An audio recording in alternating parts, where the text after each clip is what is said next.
नाम डॉक्टर मुकेश मंग है। मैं कैंसर स्पेशलिस्ट मेडिकल ऑन्कोलॉजिस्ट हूँ। मैं कार्यरत हूँ max super speciality hospital, RST regional cancer centre, Arihant hospital and Midas multi speciality hospital. So background मेरा MBBS MD मेडिसिन हुआ है। उसके बाद I have done medical oncology from Chennai and I was in Apollo Proton Cancer, that is the only proton center available in India. Now the Tata is also having, but it was since last many years it was the only proton center available in India, and since last 5 years I am in Nagpur. So World Cancer Day, World Cancer Day इसलिए किया जाता है कि जो cancer का incidence जो बढ़ रहा है, जो इंसिडेंस बढ़े जा रहा है, लोगों में बहुत ज़्यादा प्रमाण में कैंसर दिख रहा है, तो उसकी जागरूकता करने के लिए, अवेयरनेस के लिए, लोगों को समझाने के लिए कि आपको पहले ही प्रिकॉशनरी मेजर्स लेने हैं, खुद को दिखाना है, आपको कुछ भी होता है तो आपको जल्दी से डॉक्टर को कंसल्ट करना है, to give education to the patients and families, कि एजुकेट करने के लिए कि अगर आप अर्ली चेक करते हो तो आप अर्ली डिटेक्शन के कारण अर्ली ट्रीट करके आप क्योर हो सकते हो। So 4 February is the world cancer day. Bharat, अगर भारत की बात करते हैं तो 1000 में से एक पेशेंट का इंसिडेंस है कि उसको कैंसर डिटेक्ट होता है। महिलाओं में अगर देखते हैं तो अर्बन पॉपुलेशन जो है उसके अंदर ब्रेस्ट कैंसर सबसे कॉमन पाया गया है। वही रूरल पॉपुलेशन है, रूरल एरिया में सर्वाइकल कैंसर सबसे कॉमन कैंसर पाया गया है। भारत की स्पेशली अगर बात करते हैं तो हेड एंड नेक कैंसर मतलब ओरल कैविटी कैंसर बहुत ज़्यादा प्रमाण में पाया गया है, और इसका मेन कारण सभी को पता है, तंबाकू, खैरी, गुटखा, ये सब फॉर्म के टोबैको फॉर्म्स जो हैं, जो कि ओरल कैविटी, टंग कैंसर, ये कैंसर का इंसिडेंस बहुत ज़्यादा बढ़ गया है। दूसरा lung cancer, because of smoking, exposure to chemicals, air pollution, कुछ ऐसे रिस्क फैक्टर्स हैं जिसमें लंग कैंसर मेल्स में ज़्यादा पाया गया है। अगर फीमेल्स की बात करते हैं तो ब्रेस्ट कैंसर सबसे लीडिंग कॉज है, और सबसे अच्छी बात यह है ब्रेस्ट कैंसर में कि स्क्रीनिंग गाइडलाइंस है। आप अगर स्क्रीनिंग गाइडलाइंस प्रॉपरली फॉलो करते हैं तो ऑटोमेटिकली अगर बाय चांस भी आपको ब्रेस्ट कैंसर इंसिडेंस होने का चांस है या हो सकता है तो आप अर्ली डिटेक्ट करके उसको कम्प्लीटली क्योर कर सकते हैं। उसके अलावा बाकी जो कैंसर्स है, सर्वाइकल कैंसर्स है जिसके लिए पैप स्मीयर है, कोलॉन कैंसर है जिसके लिए कोलोनोस्कोपी है, बहुत सारी स्क्रीनिंग गाइडलाइंस हर मैलिग्नेंसीज के लिए अलग अलग तरह पाई गई है और अलग अलग गाइडलाइंस है। वो हिसाब से अगर उसको फॉलो करते हैं तो ऑटोमेटिकली आप कैंसर को अर्ली स्टेज में डिटेक्ट कर सकते हो, और अगर अर्ली स्टेज में कैंसर्स आते हैं तो ऑटोमेटिकली क्यूरेबल हो जाते हैं। बट आपको इसके लिए स्क्रीनिंग गाइडलाइन को फॉलो करना जरूरी है। जैसे फॉर एग्जांपल अगर ब्रेस्ट स्क्रीनिंग गाइडलाइन की अगर बात करता हूँ मैं, तो वो चालू होती है 20 साल से। From the age of 20 years आपको सेल्फ ब्रेस्ट एग्जामिनेशन करना रहता है। ये ब्रेस्ट एग्जामिनेशन कुछ लोग गलत फहमी है कि only for the female, no, male breast cancer भी 1% इंसिडेंस है। So it includes breast male breast cancer also. भले इंसिडेंस काफ़ी कम है बट मेल ब्रेस्ट कैंसर भी है, हमारे पास पेशेंट भी है वो आर ऑन थेरेपी और male breast cancer. But mainly females में स्क्रीनिंग गाइडलाइन में आपको from the age of 20 years आपकी माहवारी जब भी आती है उसके पहले 5-7 दिन छोड़ने के बाद से आपको ब्रेस्ट एग्जामिनेशन आपको सेल्फ मिरर में जाके करना है कि ब्रेस्ट में, दोनों ब्रेस्ट में असिमेट्री है क्या, निपल कॉम्प्लेक्स रिट्रैक्ट हुआ है क्या, उसके बाद में कुछ रेडनेस है क्या, कोई लंप लग रहा है क्या, मास फील हो रहा है क्या, आँख पीठ में कहीं गठान फील हो रही है क्या। तो ये साइंस रहते हैं डिटेक्ट करने के लिए कि ब्रेस्ट कैंसर या ब्रेस्ट कैंसर से संभावित शंका उसमें रहती है। Self breast examination that is called breast self BSC। उसके बाद आता है क्लिनिकल ब्रेस्ट एग्जामिनेशन जो डॉक्टर के थ्रू चेक किया जाता है। हर साल या 2 साल में आप डॉक्टर को जाके जो हेल्थ चेक करते हैं वैसे एग्जामिन कीजिए और एग्जामिन करवाइए और देखिए कि आपको कहीं गठान तो नहीं है, कुछ लंप तो नहीं है जो आपको लग रहा है। और उसके बाद आता है मैमोग्राफी, स्क्रीनिंग मैमोग्राफी जो कि अप्रॉक्सीमेटली 30 to 35 ईयर्स से चालू होती है। एवरी ईयर आपको स्क्रीनिंग मैमोग्राफी करना रहता है। Mammography is a simple tool, ये एक्सरे है और नॉर्मल जो चेस्ट एक्सरे आप इन्फेक्शन के लिए करते हो वैसे ही ब्रेस्ट का एक्सरे रहता है जिसको मैमोग्राफी बोलते हैं। और मैमोग्राफी के तरीके से आप ब्रेस्ट में अगर छोटा भी लीजन है तो आप डिटेक्ट कर सकते हो और डिटेक्ट करके आप जल्दी से उसकी ट्रीटमेंट ले सकते हो। कुछ पेशेंट ऐसे हैं कि जिनको फैमिली हिस्ट्री है, समझो आपकी फैमिली में आपकी मम्मी है, मौसी है या किसी को ब्रेस्ट कैंसर हुआ है, तो आपको अगर उनको ब्रेस्ट कैंसर 40 इयर्स में हुआ है तो आपको स्क्रीनिंग गाइडलाइन 30 से चालू करनी रहती है। 10 इयर्स बिफोर जो फैमिली में जो भी मेंबर कैंसर का है उसके 10 साल पहले से आपको, मतलब अगर आपकी फैमिली में 50 इयर्स की कोई पेशेंट है जिसको 50 इयर्स में हुआ है, तो अगर आप 40 इयर्स के हो तो you start now only for your screening. अगर वो फीमेल पेशेंट 40 इयर्स की है तो आपको 30 से चालू करना है। तो आपको 10 साल पहले से ट्राई टू डू स्क्रीनिंग। और स्क्रीनिंग बहुत अच्छी मोडेलिटी है अर्ली डिटेक्ट करने के लिए, कॉस्ट इफेक्टिव है, नॉट टू पेनफुल। बस आपको एक एक्सरे करना है, just the breast are compressed between the two plates and आपको उससे मैमोग्राफी से पता चल सकता है कि आपको ब्रेस्ट कैंसर हो सकता है या अर्ली स्टेज में है या नहीं। सो ये कॉमन सिनारियो है। जिनकी फैमिली हिस्ट्री है उनको मैमोग्राफी की जगह हम MRI सजेस्ट करते हैं, क्योंकि फैमिली हिस्ट्री में क्या होता है, कभी कभी छोटे छोटे रीजन्स रहते हैं जो कभी कभी मैमोग्राफी नहीं पकड़ पाती है, तो देन MRI इज सजेस्टेड और MRI करके चेक किया जाता है और वो हिसाब से अगर अर्ली स्टेज में आता है तो अपन डिटेक्ट करके उसको ट्रीट कर सकते हैं। उसके अलावा बहुत सारी अलग अलग कैंसर्स के लिए गाइडलाइंस है और आप अगर डॉक्टर को कंसल्ट करते हैं, आपके मिलते हैं, तो ऑटोमेटिकली वो गाइडलाइंस है वो आपको फॉलो करते हैं और वो हिसाब से इन्वेस्टिगेट करके आपको डिसीज है, बीमारी है या नहीं है, उसको आगे ट्रीट कैसे करना है, आगे कैसे फॉलो करना है, हम बताते हैं। जाते हैं तो ये क्यों होता है, व्हाट आर रिस्क फैक्टर्स क्या है। तो इसमें दो तरीके के रिस्क फैक्टर्स पाए गए हैं कैंसर्स के लिए। एक तो नॉन मॉडिफाइबल रिस्क फैक्टर, मतलब आप उसको मॉडिफाई नहीं कर सकते, आप एज को पीछे नहीं ले सकते। आजकल एक कोई वीडियो है जो बता रहा है कि मेरी एज रिवर्स हो गई, but video is circulating, but actually आप एज पीछे नहीं ले जा सकते। आप एज जैसे जैसे एक एज आगे जाती है आपकी रिस्क फॉर गेटिंग कैंसर्स बढ़ते जाती है, क्योंकि मोस्ट ऑफ द कैंसर जो है अब वो 50-60 ईयर्स के आगे आते हैं।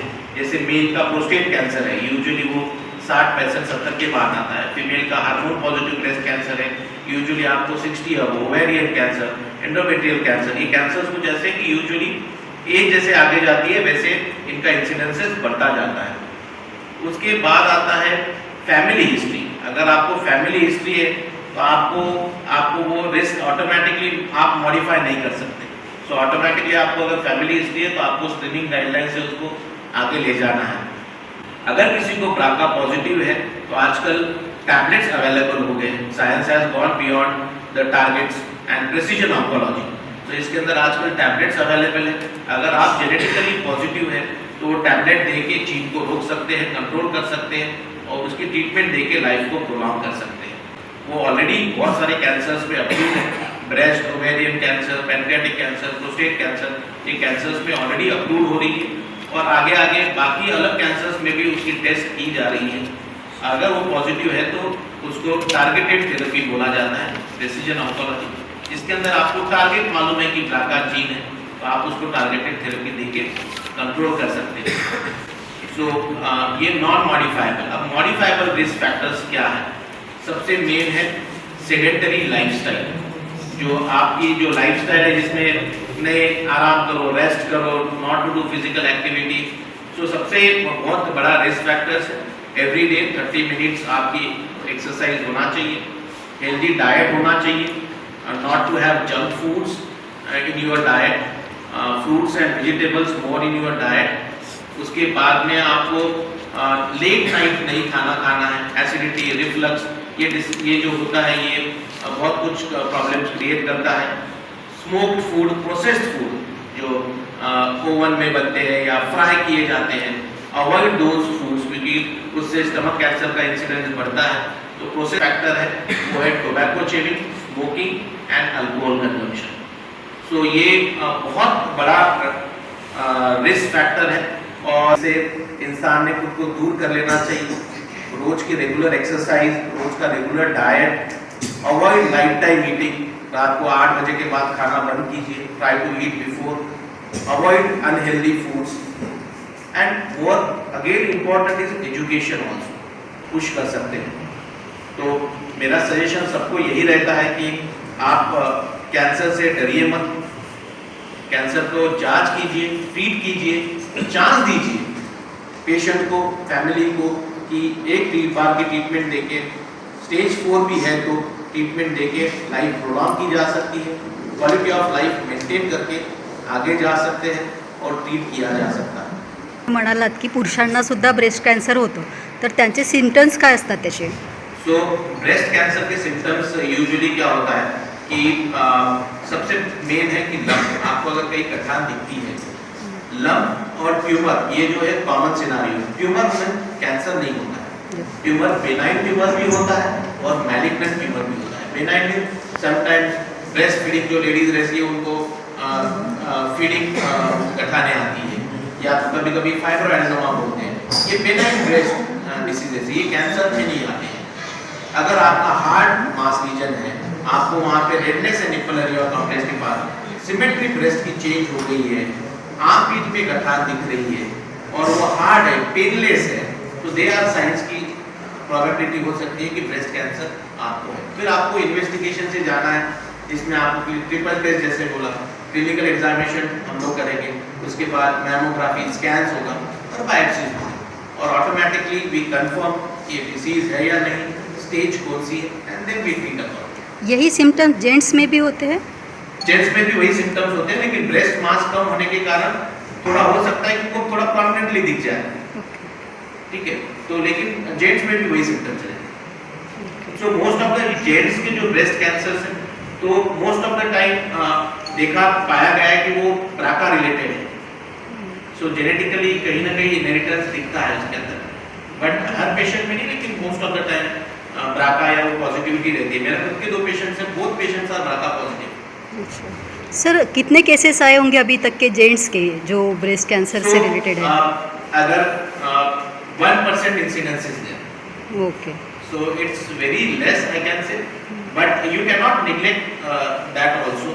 अगर आप फैमिली हिस्ट्री में हैं, फैमिली ट्री में हैं, तो डेफिनेटली एट रिस्क हो जाता है। हमारे कुछ डेफिनेशंस हैं, जैसे अगर कोई फैमिली में मेल ब्रेस्ट कैंसर है, तो उसकी बहन, बेटी, उनको भी चेक करना चाहिए, क्योंकि वो फैमिली ट्री में मेल को ब्रेस्ट कैंसर हुआ तो पॉसिबिलिटी रहती है कि वो ब्राका पॉझिटिव्ह रह जाए, तो आपको बाकी लोगों को चेक करना जरूरी है। सर असं म्हणता येईल का की हे अनुवंशिक आहे, कॅन्सर हे अनुवंशिक आहे? डिटेक्ट झाला आणि त्यात तो रिकवर होतो आहे, पण किमो दिल्यानंतर सपोज किमो देताना आपल्याला लेट झालं तर परत काही सिम्टम दिसतात का, की वाढू शकतो का तो, असं काही होतं आहे? बेसिकली ये अच्छा प्रश्न पूछा है आपने। सो ये होता क्या है कि लोगों को ये लगता है कि मेरी सर्जरी हो गई ब्रेस्ट की, और स्टेज 2 स्टेज 3 है, और पर्टिकुलर सब टाइप है जहाँ कीमोथेरेपी की नीड है। लोगों को लगता है कि मेरा ऑपरेट तो हो गया, फिर मुझे क्यों कीमोथेरेपी लेना है। सो उसके अंदर उसको बोला है माइक्रोमेटास्टेसिस, जो नॉर्मल दिखता है वो सर्जन्स ने ऑपरेट की, but there is a risk that the cells may be there and they will turn out again. So इसके लिए उसका पर्टिकुलर पीरियड जो रहता है 3 to 4 वीक्स 6 वीक्स, वो दरमियान ही कीमोथेरेपी चालू करना पड़ता है।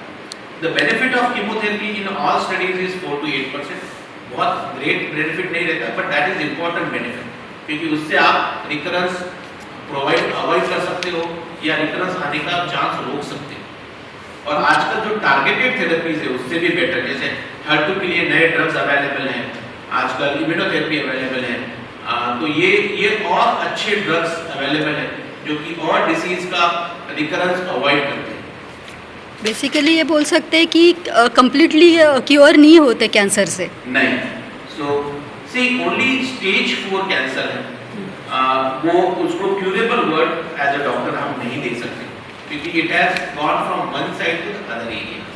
तो हवा में तो नहीं जाना है उसमें, it should go through the body through system, so automatically कहीं ना कहीं बाहर चला गया है। तो स्टेज 4 कैंसर्स को क्यूरेबल वर्ड नहीं होता, जो मैंने पहले भी बताया। स्टेज 4 कैंसर्स में आप कंट्रोल कर सकते हो, प्रोलॉन्ग कर सकते हो life, but at some stage वो डिसीज फिर से अपर हैंड लेगा और डिसीज को बॉडी को डेंजर सिचुएशन में डालेगा। But stage 1 to 3 are absolutely curable. और जो आपका सवाल था, तो इसमें स्टेज 1 to 3 में जो रिकरेंस के चांसेस, बहुत सारे बोलते हैं कि सर इसको स्टेज 1 था बट अभी डिसीज फिर से आया है, that is a common scenario. So आपका जो ब्रेस्ट कैंसर का सब टाइप है वो बहुत मैटर करता है उसके। अगर आपका अर्ली स्टेज हार्मोन पॉजिटिव है तो चांसेस आने के हार्डली 1 to 4% है। आपका अगर HER2 पॉजिटिव है, ट्रिपल नेगेटिव है, तो it goes to 4 to 8%, 10%, 15%। That means अगर 100 पेशेंट्स है, अगर 100 पेशेंट स्टेज 1 के हैं, तो उसमें से 4 या 8 पेशेंट आपको ऐसे दिखेंगे कि जिनका डिसीज कभी न कभी फिर से आया है।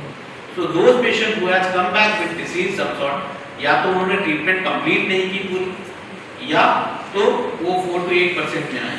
वैसे ही स्टेज 2 में होता है, ब्रेस्ट कैंसर की बात कर रहा हूं। स्टेज 2 में again the recurrence chances will go slightly more, may be 15-20% approximately. I am the guidelines are different in each area, but approximately रहता है कि वो रिकरेंस के चांसेस है।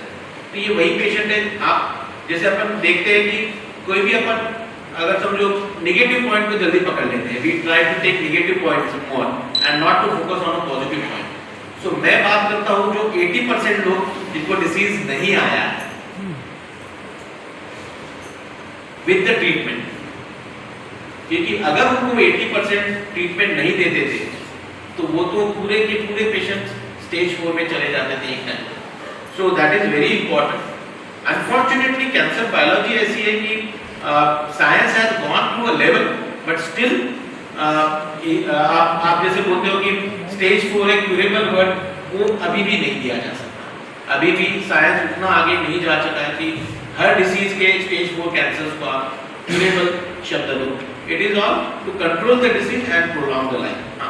कुछ कैंसर्स ऐसे हैं जैसे लिम्फोमास है, ल्यूकेमियाज है, ये कैंसर्स को क्यूरेबल वर्ड नहीं रहता है, but we tell them it's in remission, क्योंकि वो लिम्फ नोड की डिसीज है, तो आपकी बॉडी में ही रहते, वो साइलेंट हो जाते हैं।